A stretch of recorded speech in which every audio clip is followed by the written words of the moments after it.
In this second segment, we'll look at subdividing the beat and using the metronome in our practice. For starters, just to feel the beat, we would want to practice with quarter notes, and that's feeling an attack for every beat. And you can really take anything that you're working on to use this. In this case, let's just look at a 2-octave C major scale.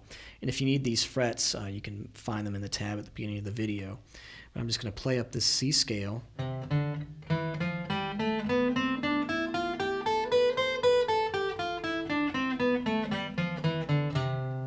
And I've got this metronome set to 80, and usually when I start to practice something, I'll keep it between 60 and 80. That's a nice slow tempo, but below 60 is so slow that you really can't feel where the beat's going to fall because there's so much room in between the beats.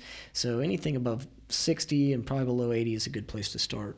So we're just going to play this scale, trying to feel the beat and place quarter notes with each click.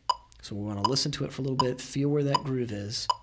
1, 2, 3, 4.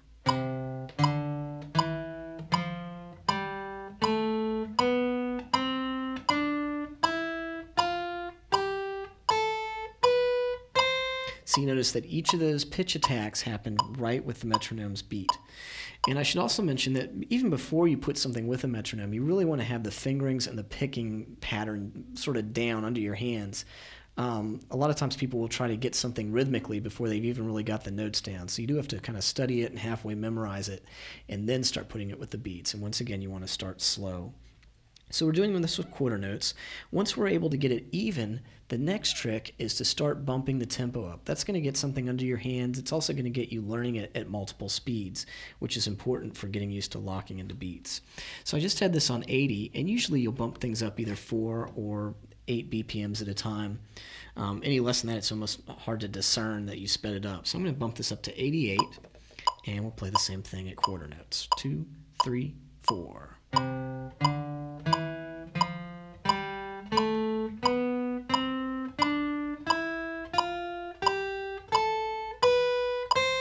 Now the really cool thing about this is, you notice it really wasn't that much different with 8 subdivisions sped up there, 8 BPM sped up.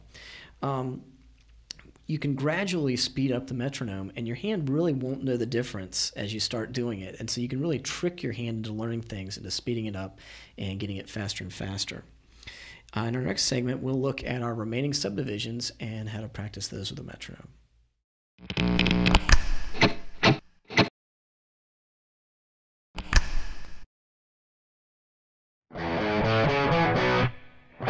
The intro starts on the low E string, and it goes like this.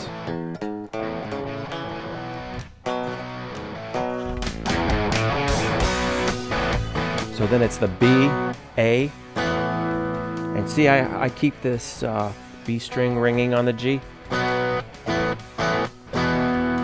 throughout the whole thing.